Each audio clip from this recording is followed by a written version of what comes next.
This is the IBJ podcast for the week of Monday, May 6th, 2024, brought to you by Taft.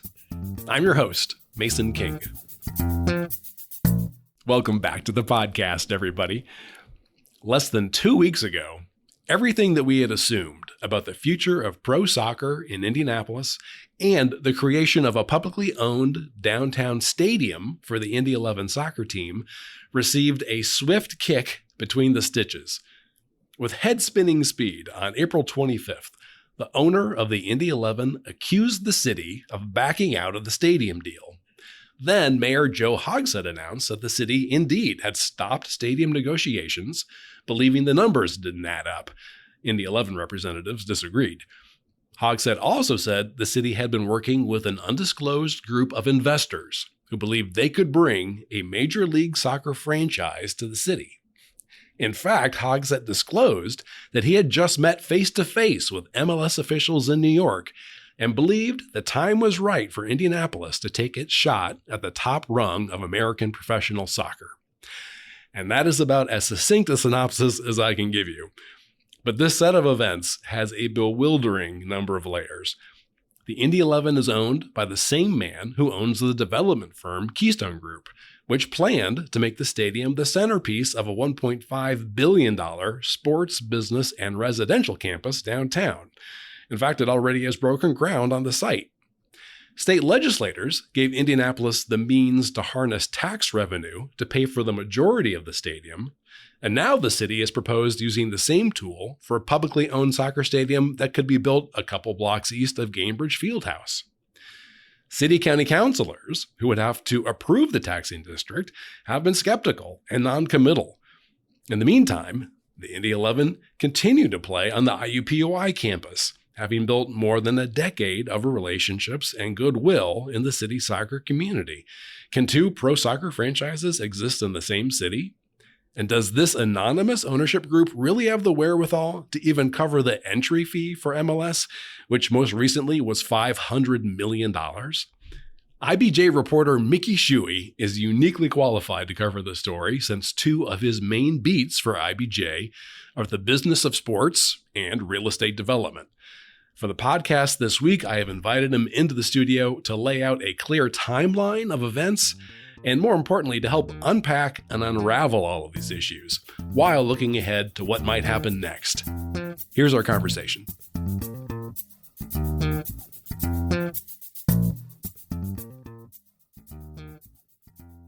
It's my pleasure to welcome back to the podcast IBJ's Mickey Shuey.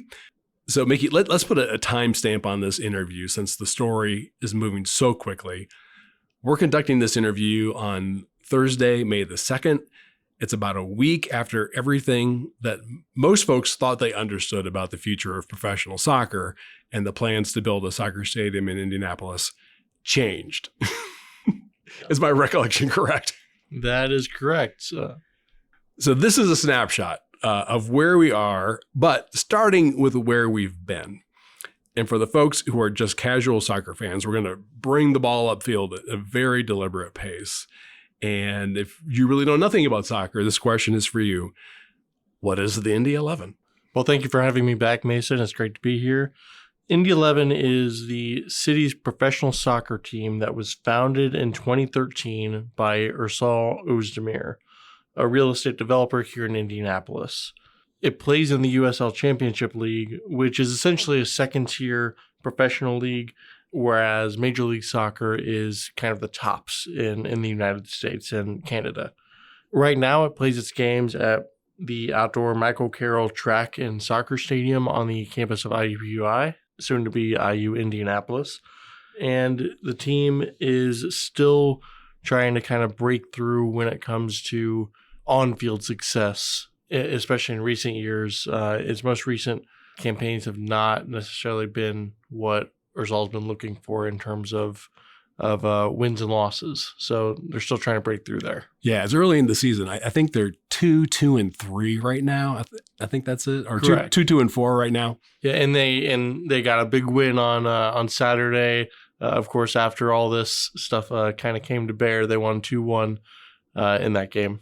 So let's talk more about Ursal Özdemir, whose projects have been subject of many podcasts here at the IPJ. Who is Ursal? So Ursal is the founder and owner of Keystone Group, an Indianapolis-based real estate development company. They've done a ton of projects in Indianapolis. Right now, they're wrapping up the Intercontinental Hotel in downtown. We had a story on that a few weeks ago.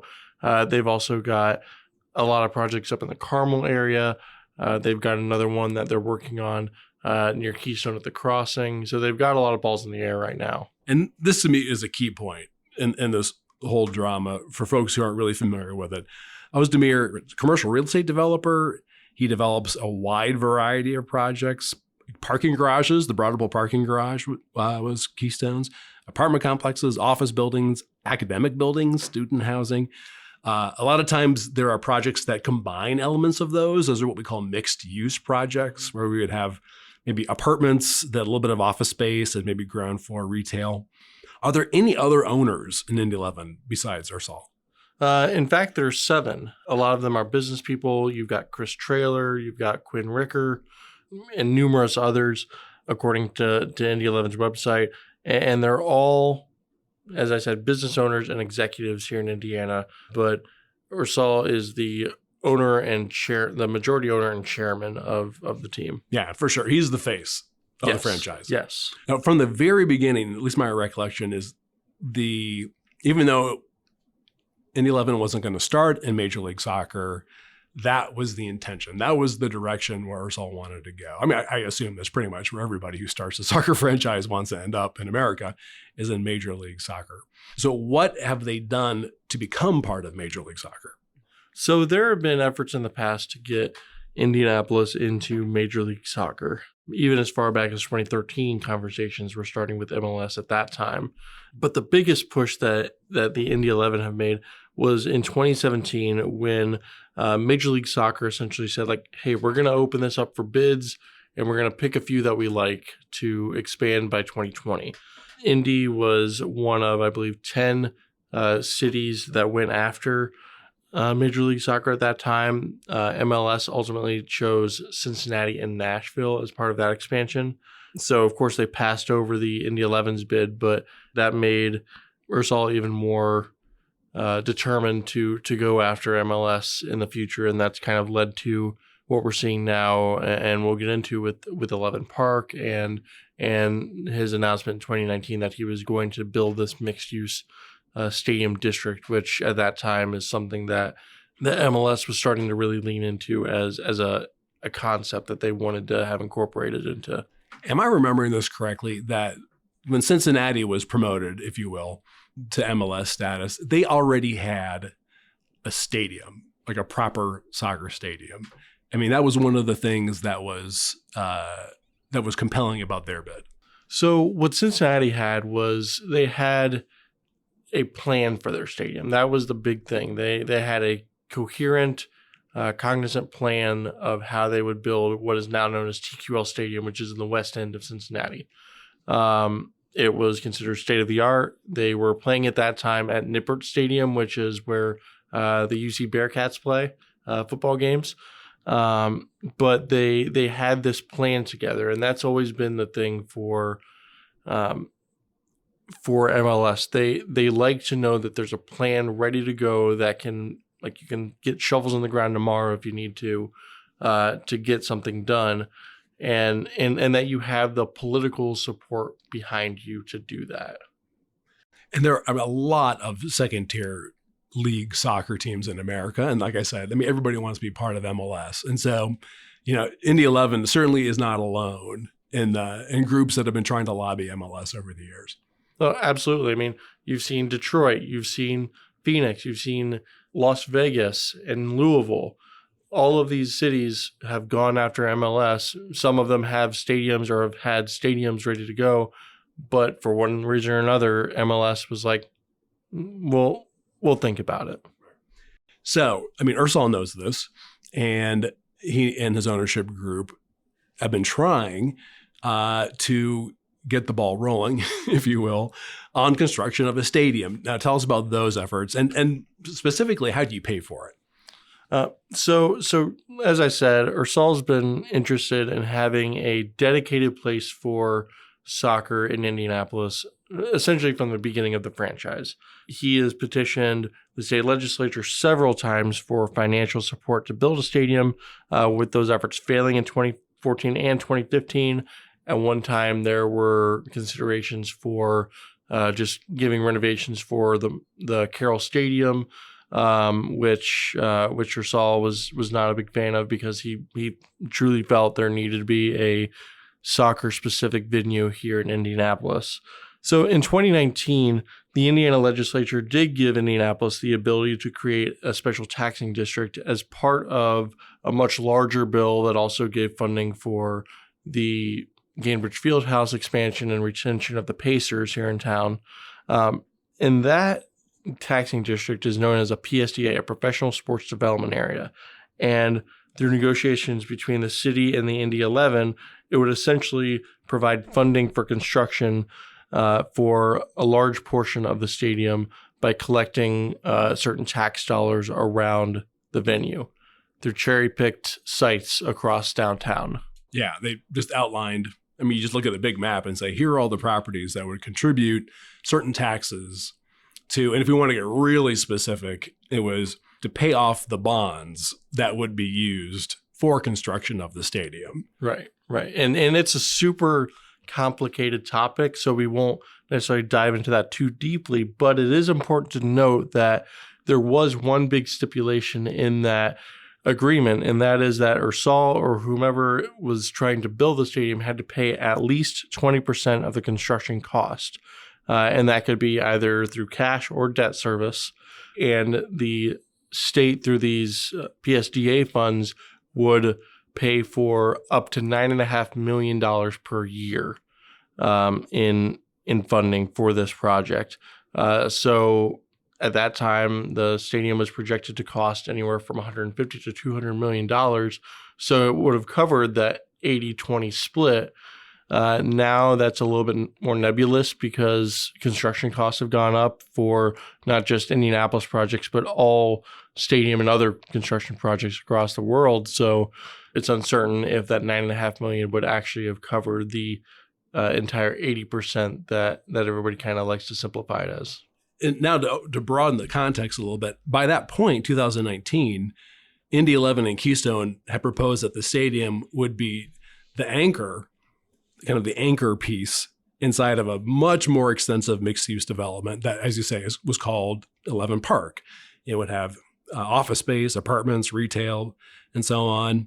At that time, there wasn't a specific site yet for 11 Park, but that changed in 2022.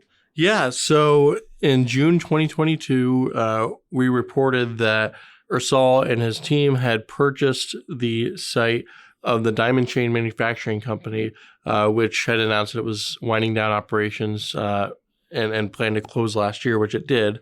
And that site is located between Lucas Oil Stadium to the east and the White River to the west. That, they said, would be the site of 11 Park, and its cost had ballooned from $550 million when Ursal first announced the project in 2019 to what would be a $1 billion project then. That was set to include a 20,000-seat soccer stadium, more than 600 apartments, many of those along the White River, as well as a hotel near the convention center and lots of other retail, office, parking, and even a 4,000-seat indoor entertainment venue. So this is, I mean, really kind of presented as a package deal, and it solves some problems for the city. I mean, that area, that Diamond Chain area, was just going to languish really without a big project. It really takes care of that portion of the city, which is now being aggressively redeveloped. I mean, Lucas Oil Stadium obviously is there, but just across the White River, Elanco is building its headquarters.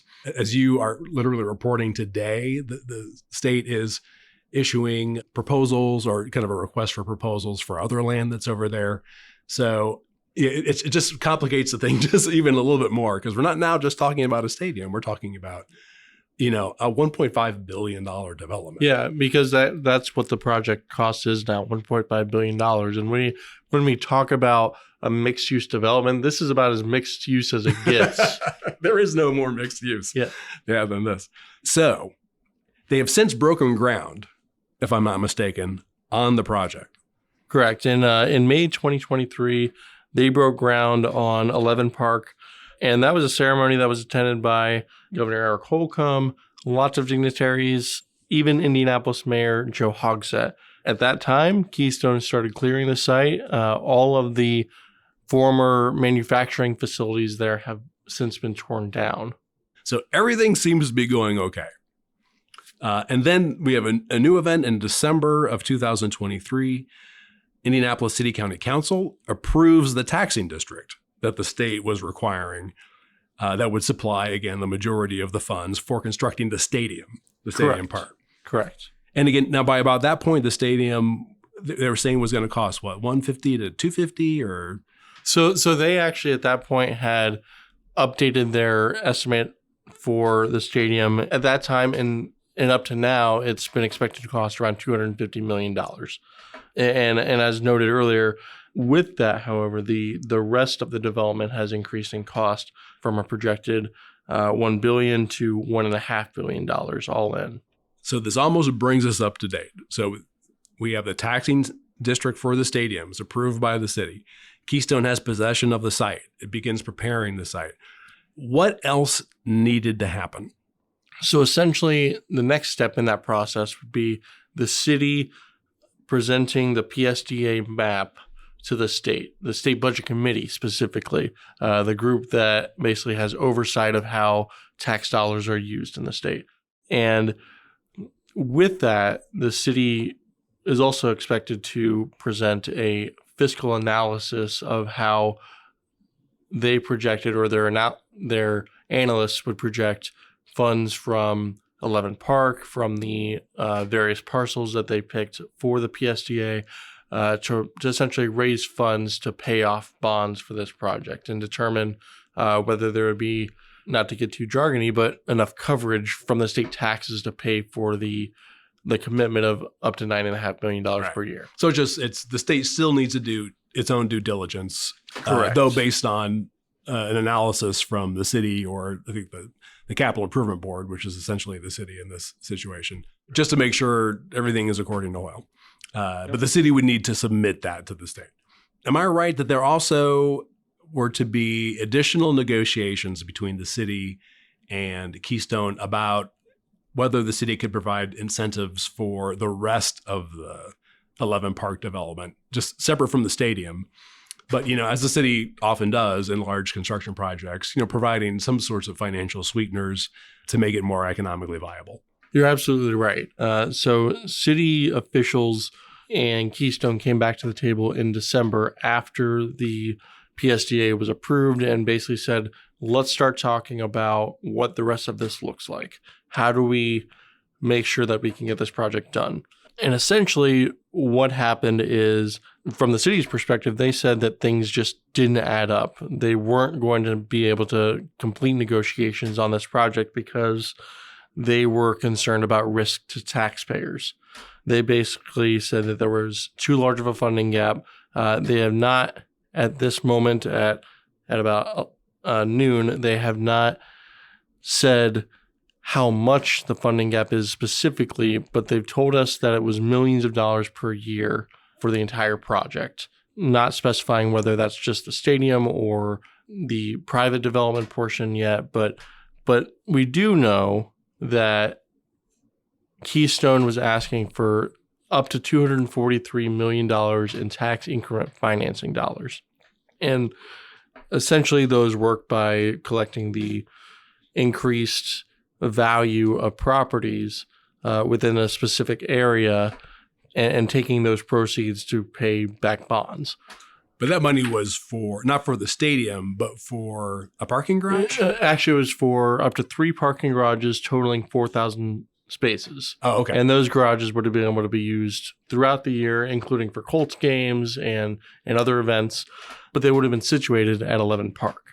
Okay, yeah. So in the 11 Park part of the project, not the stadium part of the project. Correct. But it would be parking, Correct. Correct. Which is fluid, obviously. But essentially, all the money goes into one big pot. So, I mean, it would be for parking, but in the grand scheme of things, like, it is going to kind of be like the wealth will be spread across the rest of the project in a way. Right. But this wouldn't be related to the PSDA. No, this is a separate mechanism, completely separate mechanism, because PSDA collects things like income tax and sales tax, admission tax, all that stuff. Basically everything except for property tax. And TIFs only collect property tax increment or growth. Right. Gotcha. So again, this was on the 11 Park side of things, separate from the stadium financing, but it's a detail that you've been able to uncover about those negotiations, and a big number, obviously. For the city, I mean, was there something specific about that, the TIF deal there for, I mean, almost $250 million that they found to be an obstacle, or... I mean, they just found the number itself to be an obstacle. Now, Keystone would say that because they were still early in negotiations, they essentially put in the number that they thought would be the maximum that they would ask for, and they kind of expected to negotiate down from there. But from the city's perspective, they kind of view the $243 million as whether an opportunity or a reason to step back and say, we need to reevaluate. So that's kind of where things kind of trailed off in terms of conversations between the city and Keystone, which ultimately led the city last month, just almost exactly 1 month ago, to say, we're not comfortable moving ahead with this project. Yeah. I mean, negotiations stopped. Yes. Right. I think at one point, Keystone contacted them, said, hey, let's keep talking. And the next day, the city said, no, we're done talking. Yes. And they basically said that we have nothing to talk about. Okay. And again, I mean, the reasoning, the only thing that we've been able to get from them is a very sort of general, the money just didn't add up. Correct. We're still continuing to work to learn more about that and every other aspect of this, but there still remain questions about kind of where specifically talks broke down and how the numbers kind of come together. Now, there's a whole different element of intrigue here. If we go back to January, when more or less when the conversation with Keystone had started up again, the city was approached by sports executive Tom Glick, who said he was pulling together an ownership group that could have enough money to apply for an MLS expansion team. And we haven't talked about this yet, but the going rate right now to join the MLS, I mean, the initiation fee, I think the most recent one was $500 million. Is that for the San Diego team that is going to join them next? Yeah, that's correct. It's a pretty expensive enterprise. Yeah, I mean, that's a lot of dough. And some guy, with a great resume approaches you and say, hey, I represent Tom, Dick, and Harry, who are very wealthy, and we could have enough money to get the MLS's attention. Apparently the city went for it. Tell us more. What do we know about Glick? So Glick was previously the president of Tepper Sports and Entertainment, which owns both Charlotte FC, the MLS club, but also the NFL's Carolina Panthers. He also recently worked for Chelsea FC in the UK. And before his time at Tepper, Glick was president of New York City FC and chief commercial officer of Man City in the UK as well. Yeah, part of the Premier League. Yeah. I mean, one of the best teams in the world. Absolutely. He's currently managing director of the Charlotte, North Carolina-based Rockledge Sports Advisory, LLC, which is essentially a professional sports team consulting firm that he founded last October. Okay. So here's a guy with a lot of credibility who comes knocking. Now, was Glick one of the investors, or was he just assembling investors? No, so from the source that we've talked to about this, Glick is essentially acting as a broker that is bringing parties to the table in this situation. He's basically assembling an ownership group and trying to bring them to the table with the city. we still don't even know the identities of the investors. And the city, while it actually has not signed confidentiality agreements, it has refused to tell us who is involved in this deal because they don't think that it would be a good way of doing business to reveal those identities until those ownership interests are ready to do so themselves. So it has sounded to me, just as an interested observer, I mean, the key to this is the investors. So this would have to be a group that has, I mean, essentially $1 billion. I mean, if you look at a $500 million initiation fee, if you will, and then, I mean, the money to get the whole enterprise rolling. The reputations of the investors would have to be rock solid.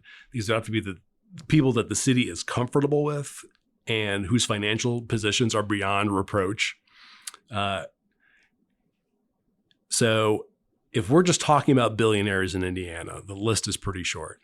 And 2 of them are already deeply involved with professional sports and have a massive presence in downtown Indianapolis. Number 1, Jim Irsay, the owner of the Indianapolis Colts. Is there any indication that he is involved? The Colts have said neither he nor his family are involved in this project. Okay. There's Herb Simon, owner of the Indiana Pacers. Is there any indication he's involved?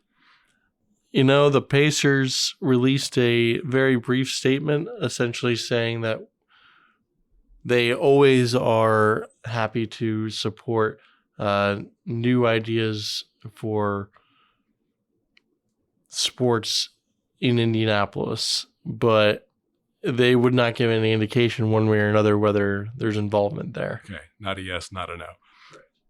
And then down in Bloomington, we have Carl Cook, the CEO of Bloomington-based Cook Group, a medical device company. It has a lot of different sort of tentacles from there. Do we know whether or not the Cooks are involved? We are still trying to ferret that out. We have not gotten any indication one way or another on him. So once the city is approached by Tom Glick in January of this year, who represents this group that thinks it can pull off getting an MLS franchise, what does the city do? The city essentially engages in about 3 months of secretive phone calls, email exchanges, conversations with Glick, likely the ownership group, but also with MLS. From what we've been told, they had a few conversations on the phone with executives at MLS and started kind of gauging their interest on their end for an Indianapolis franchise. And this culminates in a trip that Mayor Hogsett takes to New York City on April 22nd, 10 days ago, essentially, to meet with MLS Commissioner Don Garber. And what happens during this meeting? So during that 90-minute meeting, Garber and other executives essentially convinced Hogsett that Indianapolis has a real shot, not a guarantee, but a real shot at getting a team in Major League Soccer if it's able to pull together a great ownership group and have a stadium site finalized. And that's according to multiple sources who were briefed of those conversations, who talked to IBJ. So they didn't definitively say that Indianapolis would get a team. And in fact, MLS hasn't even announced plans to expand beyond the 30 teams that are playing now, minus the San Diego team, which is about ready to get going. Right. I mean, they've given no indication that they are going to expand, but essentially the message that the administration came away with is if Indianapolis can put this together, it might just be enough to get us to think about it. Okay, let's take a quick break so we can hear from our sponsor. This is the IBJ Podcast. Taft, today's modern law firm. With more than 800 attorneys in 8 primary Midwest markets and the District of Columbia, we provide solutions to the business issues facing middle market and emerging companies alike. We do this through a highly collaborative and inclusive team approach. Taft, the modern law firm. To learn more, visit taftlaw.com. All right, we're back with this week's edition of the IBJ Podcast and my conversation with Mickey Shuey, in which we unpack the sudden shift in plans for pro soccer in Indianapolis. So let's bring Keystone back into the picture. What was the city telling Keystone about its interest in this group led by Tom Glick early this year? So there's still a little bit of uncertainty about that, but essentially, after the city came into contact with Glick, they said that he should go meet with Özdemir to discuss his idea, and so they set a meeting. Glick went to tour the 11 Park site, learn all about it during a January 26th interaction there. And they've met with Glick 3 times since then, including once after the city terminated its deal with Keystone. And essentially Glick has put forth the idea of Özdemir being part of this, but to hear Keystone officials tell it, he's not been willing to share details of who else is in this ownership group. And that's something that Ursal wants to know before he makes any sort of commitments. He wants to know who else he'd be working with on this. Because, again, as Keystone officials told me, Ursal does not feel he needs to be a majority owner in a situation like this. He just wants to be involved. So he's willing to come to the table and strike a deal if they, in their words, show some transparency about what's actually happening on the MLS ownership group side. That's interesting. So I wasn't aware of that. So he is still open to the idea of being not even a majority owner of this, but being a part of this project with this ownership group. But right now they haven't presented conditions that he's comfortable participating in. Correct. And I mean, truth be told, he had actually been putting together a group apparently to go after MLS perhaps as soon as this summer, but they just weren't there yet, and they didn't know that the city cared so much about MLS that they hadn't been working aggressively on that yet. I mean, they've since hired an investment banker, and they've gone to other co-owners who are involved in this, such as the Ricker family, who have pledged their support for this. The Salin family here in Indiana has pledged their support for an MLS bid from Ursal. But I mean, there's a possibility that all that still could get folded into the MLS ownership group bid, but there's still a lot of questions about how that would work. And I mean, especially now after Keystone has kind of felt slighted in this process, but Ursal seems like he's still willing to come to the table. Interesting. I mean, does the city have any feeling about whether or not Keystone should be involved? They have not given any indication one way or another. So there are 4 meetings, and nothing substantive came of them. Correct. It all comes to a head April 22nd. Keystone releases a statement to the press accusing the city of backing out of the stadium deal. Later that day, Mayor Hogsett has a press conference, announces he's been talking with this MLS group, or not MLS group, but this group of investors. Oh, and I guess that's true. He was talking with the MLS as well, because he had just been talking with Garber about the city's chances of getting an MLS franchise, and that it's working with the ownership group that would make the bid. So here's the question where, I mean, a lot of the conversations I've had over the last couple of days usually end up going. So we have the Diamond Chain site, I mean, is essentially shovel ready, but controlled by Keystone. And the city has been pursuing instead a different site, because obviously there will need to be a place to put the stadium. Tell me about where the city is trying to create a stadium. Well, as we jump into that, I think it's important to note that while the Diamond Chain site may appear shovel-ready from the outside, there is still a lot of work that needs to be done on the disinterment of remains at that property, something that we probably won't even have time to get much into today, but it is an important topic. The city has allocated $12 million of its money for just a 1-acre parcel south of the Keystone property for its Henry Street Bridge project, where there's also believed to be remains from Green Lawn Cemetery. Keystone is working with a site that's about 20 times bigger, so we're not really sure what, if anything, they'll find. The company's officials have said that they have allocated just under 7 figures for that project, for their excavation efforts for remains. So we're not really sure what, just exactly how much they're doing there, other than that they said that they're going about 12 to 15 feet deep, and they plan to treat the remains with a lot of care and respect. So, yeah, thank you for bringing that up. Yeah, it's incredible how many layers this all has. But right, I mean, that general area was considered a burial area at the very beginning of Indianapolis's life as, a settlement. And yeah, there's a cemetery called Green Lawn Cemetery that was in those environments at a time. I think a lot of the city's first Black residents were located there or buried there. And so there is a lot of concern about making sure that we honor those remains. If there are remains, we're not even sure what's down there. And neither is the city or Keystone. So they're proceeding, yeah, correct, very slowly as they work on that site.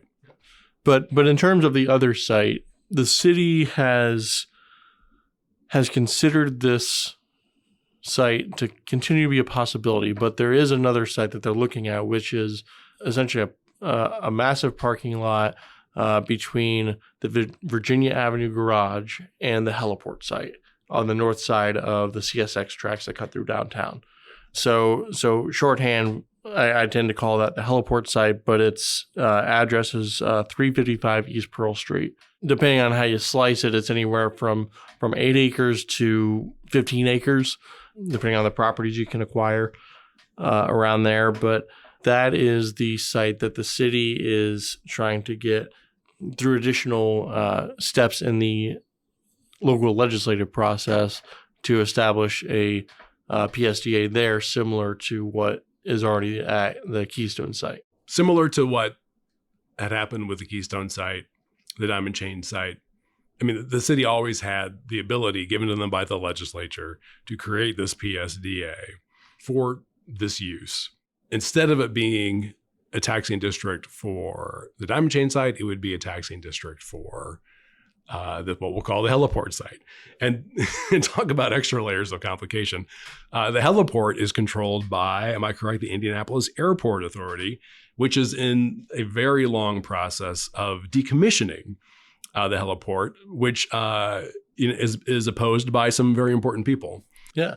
There's been a lot of pushback from some business leaders across the state and even politicians in the past year or so about the plans to decommission the heliport. You had Chuck Surak, who is the founder of Sweetwater Sound up in Fort Wayne, who's kind of been spearheading those efforts. But then you've also got somebody like Mike Pence, who wrote a letter supporting those pushback efforts, saying that he didn't think that the FAA should decommission the heliport.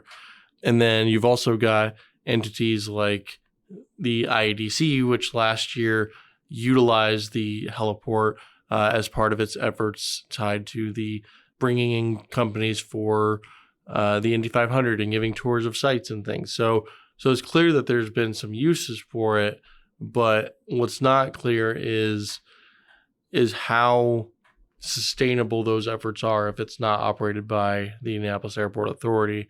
And therefore, like, there's been a lot of talk about, could they just sell it off? What's the benefit of that? So it seems like the city has never really given a second thought to keeping it open because they feel like it's just essentially wasting space right now downtown, especially because you can't build too many things of great height around it because of the safety standards. Gotcha. Yeah, and it blocks, certain efforts to assemble enough property to do, a big development, for example, like we're talking now.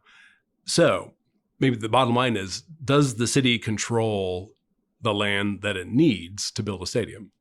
At this point, the city does not. We do know that there is a broker with the Indianapolis office of Cushman & Wakefield who has been working for a so far unknown ownership group to try and purchase parcels in that area, including the massive parking lot where most of the stadium would actually go, along with neighboring parcels. And I'll get into one of those here in just a second.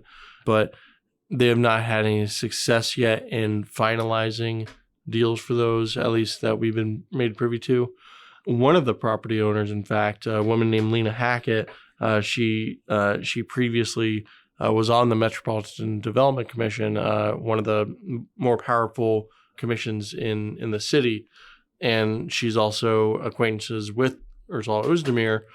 She has told us, she told us this week that she does not plan to sell, that she's been approached and she rejected an offer. She wouldn't say how much she was offered for that site, but she just turned them down outright because she doesn't, in her words, doesn't want to be part of whatever this is. That's right. Yeah, a very definitive answer. Yeah. And then to the east of the heliport, Chuck Surak actually owns a 10-story building that was formerly home to Adult and Child Services.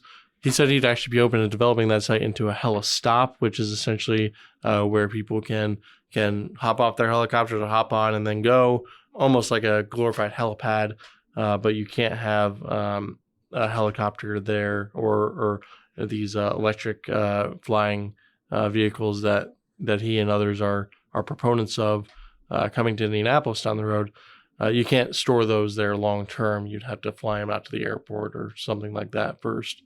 So although the city does not have control of enough of that site to just do what it wishes, it did go ahead and present a PSDA map, if you will, or a proposed district outlining the properties that would be used to help finance the construction of the stadium. And they presented that to the Metropolitan Development Commission just yesterday. And I take it that they approved at least this initial step.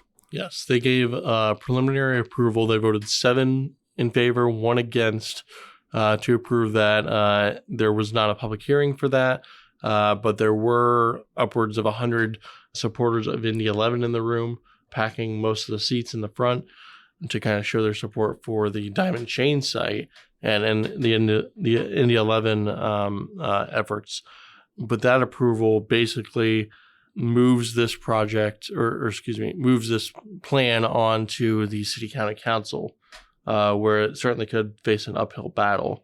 But just to make sure that we're all on the same page here, it is important to note that this is just the first step of the process. And even though the city is working with a more condensed timeline on this matter, because they have to have this part of it done before June 30th, it is something that they're presenting as an alternative site to Diamond Chain. So theoretically, the Diamond Chain site is still in play in all this, but as part of that, they would have to convince Ursal to just sell the property or be willing to partner on something there in order to actually take control. Okay, so this is just a different option. Correct. That I would assume just gives them some leverage in this process. Essentially, yes. I mean, we've heard from sources that have told us that this is definitely their preferred option.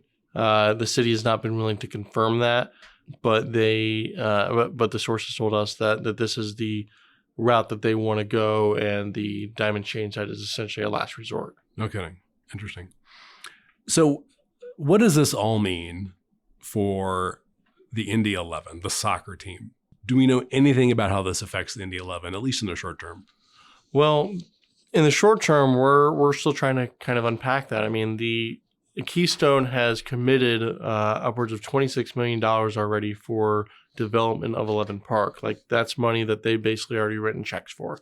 So that's kind of going out the door now to those contractors. So we're still trying to kind of understand where they stand right now with development of 11 Park. As far as Indy 11 goes, right now their season is kind of going on as is. In other cities that have seen MLS expansion in recent years, you've seen cities like St. Louis and then San Diego.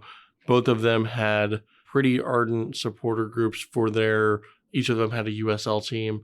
And essentially the MLS efforts, for lack of a better term, kind of usurped that franchise and kind of came in its stead to take the field. So long term, if this moves forward and the 11 and Özdemir are not folded in, it will likely mean the end of Indy 11, at least as we know it.